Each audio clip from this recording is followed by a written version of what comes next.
Hai guys, selamat datang di podcast Dalam Perspektif. Di podcast ini, kami akan membahas tentang banyak hal dengan tema besar well-being atau kesehatan mental. So sit back, grab some coffee, relax, and enjoy. Happy listening.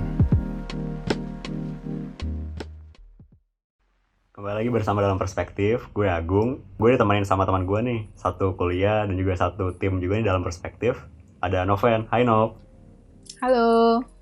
Nah, jadi dari Dalam Perspektif ini kita pengen bikin kayak semacam podcast gitu mengenai keseharian kita-kita semua.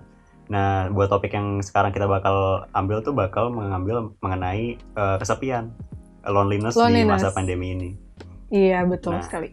Kalau misalnya dari Noven sendiri, Nov, boleh dong diceritain background-nya gimana dari Noven sendiri tuh? Background Noven? Maksudnya background seorang Noven gimana gitu? Siapa sih Noven? Siapa Noven? Oke. Gue manusia biasa. Gue hidup di bumi. Jadi gue lahir besar di Papua. For your information, di Jayapura. Satu kota kecil namanya Sentani. Terus pas mulai kuliah gue pindah ke BSD sini. Kita kuliah. Ya udah bertemu sama teman-teman dan akhirnya ketemu juga sama tim Dalam Perspektif yang sekarang kita bisa kerja bareng gitu. Kurang lebih seperti itu sih. Iya, sebenarnya gue juga gimana ya, Nop ya? Kangen ngampus juga ya, Nop. Nah, itu banget tuh. Kangen banget sih gue ngampus. Keseharian kita yang biasanya tuh datang ke kampus, kelas gitu kan, terus kayak lebih banyak kerja sama tim. Iya, sekarang tuh kayak semenjak Corona ini semua harus dipakai buat virtual gitu loh, dan ya mau nggak mau gimana lagi. Ya sebelum masuk ke topik ini kita mau ngomongin dulu deh yang ringan-ringan dulu. Kalau misal dari lu sendiri deh, Nop, apa sih hal yang paling lu kangenin dari kuliah gitu, dari ngampus? Wah, yang dikangenin dari kuliah, gue nggak kangen belajarnya sih sebenarnya. Sebenarnya gue juga sih, Nop. Gue kayak ya yang gue kangenin adalah gue bisa berinteraksi sama sesama manusia gitu loh. Yang which is itu sekarang langka banget. I mean, ya satu rumah bisa lah kita berinteraksi gitu sama teman-teman yang di rumah. Gue kebetulan tinggalnya bareng satu rumah, bareng sama teman-teman. Jadi ya bisa lah berinteraksi. Cuma kayak ada hal-hal yang sama temen di kampus, yang sahabat-sahabat di kampus dan teman-teman tim kayak misalnya kita gitu kan, interaksi sama mereka tuh bicarain tentang banyak hal, itu bikin kangen gitu loh. Bahkan yang pergi ke kantin bareng, makan bareng gitu kan, terus kayak ngomongin tugas bareng gitu tuh bikin gue kangen sejujurnya. Nah terus gimana tuh, Nop? Kan lu kan tadi bisa makan bareng, lu bisa ngobrol bareng sama teman-teman. Nah sekarang kan nggak bisa nih, Nop. Sekarang lu gimana tuh, Nop, cara ngegantiin semua itu, Nop? Kegiatan-kegiatan apa yang bisa ngegantiin gitu? Cara yang gantiin hal itu ya video call gitu loh. Apalagi yang kita bisa buat sekarang gitu kan. Maksudnya kita tetap keep in touch sama teman-teman lewat berbagai media sosial gitu loh. Dan kayak gue sendiri bisa nelpon berjam-jam sama temen kampus gue sendiri gitu loh, saking kangennya. Dan kayak sekali udah say hi, itu grup nggak bakalan berhenti, jadi akan terus saut-sautan gitu. Nanti tiba-tiba udah kayak pada bosan gitu, ya udah sunyi lagi gitu. Terus nanti udah ada yang nyeletuk lagi, rame lagi grupnya. Itu jadi bikin kita seneng gitu. Ya salah satunya video call, terus kayak bisa Zoom juga kan, bisa Google Meet juga. Nah terus kalau misalnya dari lu kan pakai sosmed nih, Nop, kayak misalnya IG tadi kan ada Google Meet gitu ya. Tapi kan mestinya ada suatu hal yang lu nggak bisa gantiin gitu kan, dari kayak misalnya lu ketemuan. Yes, benar banget sih, benar banget. Apa sih hal yang nggak bisa digantiin itu, lo? Ya itu tadi, ya interaksi sama manusia yang beneran gitu loh, yang kayak kita bisa ngelihat ekspresi dia, kita bisa ngelihat realnya dia. Cuma ya gimana cara gue gantiinnya, ya gue berusaha untuk tetap interaksi juga sama teman-teman yang lain yang udahlah, yang ada di sekitar gue aja, misalnya kayak teman-teman yang ada di rumah gue gitu. Ngisi kegiatan-kegiatan sederhana sih, kayak olahraga bareng, masak bareng, itu tuh bikin kita happy aja gitu, bahwa oh ya kita tuh masih punya temen di sini, kita masih bisa hidup bareng gitu, kayak itu udah bersyukur banget.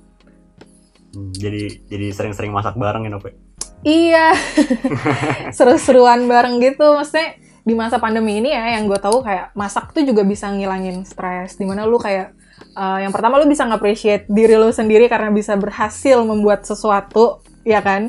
Yang kedua kayak, kalau kita masak, itu tuh kita benar-benar kayak ngerasain bahwa, oh ini kita membuat sesuatu dari yang nggak enak, bahan mentah gitu kan, menjadi yang enak gitu loh. Dan itu kita sangat-sangat hati-hati. Mana kayak ngatur suhunya, terus kayak kemasakannya, terus ya gitu-gitu deh, campuran bahannya. Jadi itu kita sangat-sangat melatih diri untuk terlibat dan kayak menjaga makanan itu gitu loh. Ngerti nggak sih? Dan itu salah satu kayak salah satu hal yang buat kita relax juga dari stres di Itu gue ngerti masa banget, soalnya inilah. ada gue yang paling kecil tuh, kebetulan dia baru lulus kan, baru lulus SMA nih. Nah dia tuh lulus SMA itu nggak ini, maksud gue nggak terlalu normal gitu kan, soalnya dia nggak pakai UN, nggak ketemu teman-temannya gitu kan, nggak ada belajar bareng, lulus intens gitu jalur kan. corona itu nggak sih? Iya maksudnya kayak gitu. Nah dia tuh sekarang kegiatannya mulai nyoba-nyoba masak loh. Jadi kayak dia baru-baru ini beli rice cooker weh. Terus tahu dia bisa mau bikin bubur, mau bikin nasi tim, bikin yang masak nasi kayak misalnya buat kan kita puasa nih. Kita puasa jadi kayak yang mau sahur atau mau buka dia yang masakin itu nasinya. Wah itu sih. Gak tau kenapa kayak lu kayak mungkin sama adik gue ada kesamaan ya. Jadi kayak masak-masak gitu. Iya, tapi memang gitu iya, memasak tuh seni ya, jadi gue percaya itu dan kayak ya itu bagus aja. Gue juga ternyata baru kemarin ngebaca satu artikel dan memang ternyata di masa pandemi ini masak adalah salah satu alternatif buat kita supaya nggak bosan dan kayak ngilangin stres gitu. Kalau lu sendiri ngapain, Gong? Kalau gue ya, selain gue ngejalanin ibadah puasa gitu kan.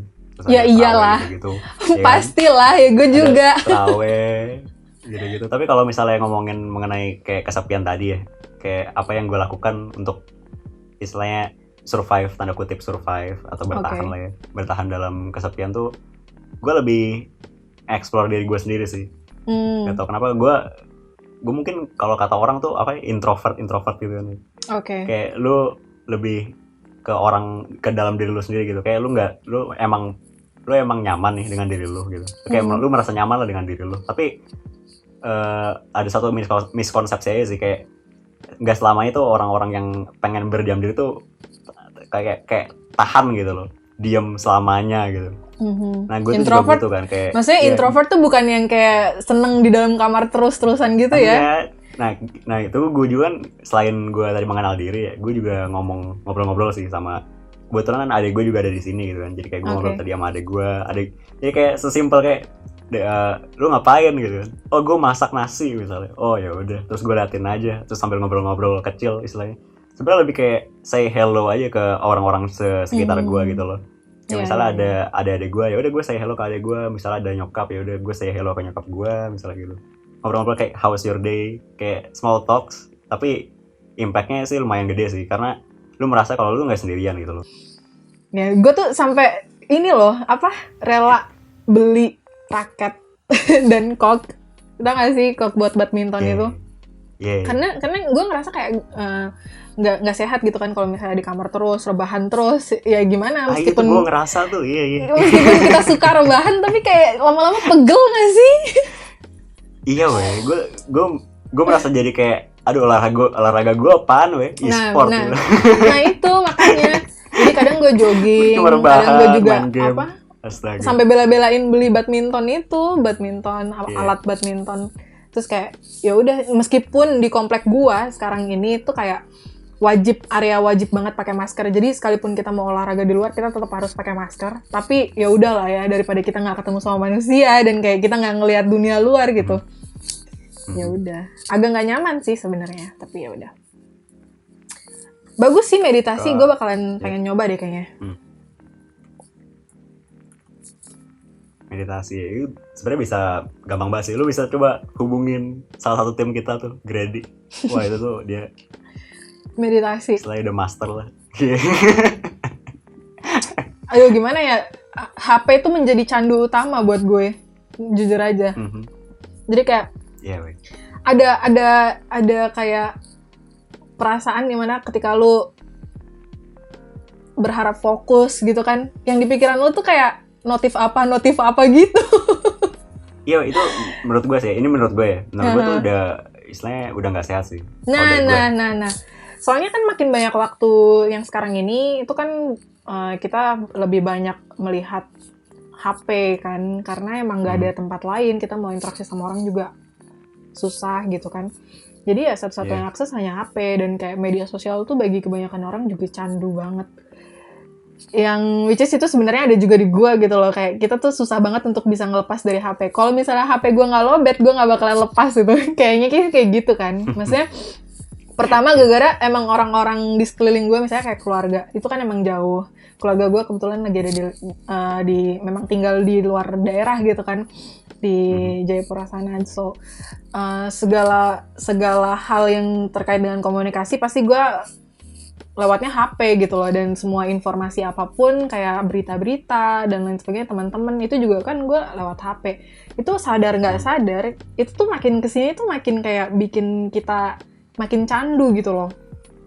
Susah banget untuk ngelepas. Itu sih. Makanya untuk bisa fokus meditasi, gue sih aduh nggak tahu nih bisa apa enggak. Ya gue akan belajar kali ya nanti. Kalau sosial media ya, kalau misal tadi kan ngomongin sosial media dan juga ada addiction-nya. Sebenarnya lebih ke gini loh, kayak frekuensi lu dalam melakukan lu buka-buka IG, buka-buka Facebook, buka-buka Twitter gitu kan, dan isinya tuh banyak hal, nggak semuanya positif, nggak semuanya negatif juga. Iya benar. Nggak semua negatif. Tapi ketika emang nggak tahu ya, ini gue perasaan gue aja deh. Kalau misalnya Twitter feed lu itu isinya orang berantem gitu, lu ikut negatif gitu loh, kayak mood lu langsung swing ke arah yang negatif aja gitu. Bener sih. Nggak ekstrim, tapi cuma kayak berasa aja gitu, aduh, kenapa sih gitu kan? Kayak kesel aja gitu nggak sih? Kayak terpengaruh sama dunia luar yang sebenarnya kita tuh nggak merasakan impact-nya langsung gitu. Tapi kayak kita ngebaca atau ngedengar berita itu aja udah kayak kesel sendiri gitu. Itu bener banget sih. Dan tau nggak sih, gue baca artikel kan. Jadi tingkat stres itu meningkat di dunia semasa pandemi ini di umur yang seumuran kita, remaja sampai dewasa, dan umur 60 ke atas. Kenapa? Karena yang seumuran kita ini terlalu banyak terpapar sama informasi kan. Maksudnya gadget dan lain sebagainya itu mudah banget untuk kita dapat, jadinya kita punya insecurities. Akhirnya kita kayak tingkat stresnya makin tinggi juga. Apalagi dengan pekerjaan yang di rumah gitu kan, WFH. Nah, terus untuk yang 60 ke atas, itu tuh mereka punya stres yang lebih tinggi juga. Karena kenapa? Gara-gara mereka itu tahu resiko terbesarnya dari corona ini adalah umur yang segitu. Mereka tuh rentan banget.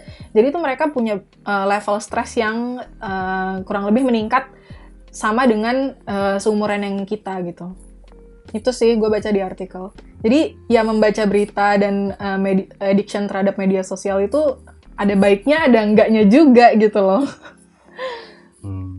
Well, kalau misalnya mau ngomongin solusi ya, kalau misalnya dari gue nih, solusi yang bisa gue kasih kalau misalnya mengenai sosial media tadi ya, lu followin kayak akun komedi, atau misalnya orangnya orang lu religious, misalnya lu follow yang rohanian gitu. Itu menurut gue sih jadi feeds lu tuh nggak negatif lah, nggak orang berantem gitu. Kadang ya orang ketawa lah gitu kan. Kadang stres sama dunia yang makin seperti ini gitu, kayak merasa buntu banget dengan berita yang gini. Tapi gue ngerasa karena emang ketika emang lagi pandemi kan, lu pasti ngeliatin kayak misalnya di YouTube ada live stream count gitu, lu pasti liatin gituan. Gue ngerti pasti liatin, tapi gak selamanya lu liatin kayak lu harus kayak religiously lu liatin itu gitu, enggak lah. Kayak lu harus ada kayak proporsinya lah istilahnya. Lu jangan sih konsumsi begituan doang. Kita harus cari kegiatan lain di luar yang terpaku sama HP. Gitu. Maksudnya kayak gue jadi banyak follow tuh yang komedi akun-akun gitu ya. Iya, isinya tuh jadi mungkin emang jadi nggak jelas feeds lo gitu kan. Tapi ya selain jadi bagus gitu. Ya lebih banyak tertawa Gak lah aneh ya, juga gitu. senyum. Iya, banyak ketawa aja gitu, jangan negatif doang gitu. Ya mungkin jadi lebih hancur lah feeds, tapi ya santuy. Iya sih. Timeline lu jadi lebih oke lah. Nggak negatif. Thank you. Gue juga ya ada sih nge-follow beberapa tapi kayak ya udah gitu. Terus gue kayak, kan ini kan kita masih nggak tahu ujungnya kapan kan masa pandemi ini. Lu sendiri kayak punya plan nggak sih selama ke depan nih lu bakalan mau ngapain aja gitu? Well, dalam waktu depan sih yang gue lihat tuh mungkin dari kampus sih ya, kampus sih udah support ya. Jadi kita masih dijalanin tuh kayak skripsi gitu-gitu. Masih jalan, jadi kayak gue ngeliatnya ke depan kita masih bakal lulus. Dan buat ke depannya lagi ya semoga aja dari pemerintah bisa ngelihat kayak ada solusinya lah gitu kan. Ada solusi dari pemerintah. Dan kalau misalnya dari diri sendiri sih, gue pengen ini aja sih, mencoba buat ya bertahan aja sih. Gue ngeliat kayak bertahan. Kalau misalnya iya, gue pengen gue lebih kayak bertahan aja gitu, kayak gue nggak bisa, gue bukan cenayang gitu, gue nggak tahu di depan tuh ada apaan gitu kan. Cuma yang bisa gue manage adalah diri gue sekarang. Nah buat sekarang sih gue manage-nya kayak ya udah, gue manage diri gue sendiri dengan cara ya gue bertahan dengan melakukan hal-hal yang tadi, misalnya dari sesimpel sosial media tadi gitu, atau sesimpel siapa yang gue tanya mengenai beberapa hal, misalnya kayak lu nih, gue nanya lu mengenai topik kesepian gitu, topik loneliness, gue nggak nanya sembarang orang gitu, karena gue tahu gitu, gue nggak nanya orang yang kayak cuma asal ngomong gitu, enggak. Terus gue lebih kayak istilahnya make small talk saya dengan orang-orang sekitar gue yang bisa gue direct contact gitu loh. Lu ya terus jangan keluar rumah gitu. Untuk saat ini sih jangan dulu gitu ya. Ya all in all sih kesimpulannya ya gue nggak tahu ke depan ada apaan gitu. Gue nggak tahu di depan ada apaan, tapi ya gue berharap aja pemerintah bisa make a solution dan end the pandemic. Actually bukan cuma pemerintah aja sih, tapi kayak kita semua gitu loh harus bisa. Ya kita juga punya andil lah, di rumah aja lah. Lu nggak ada pengen coba sesuatu apa gitu yang lu kepikiran buat mengisi hari-hari ini? Karena kita masih nggak tahu seberapa lama lagi kan.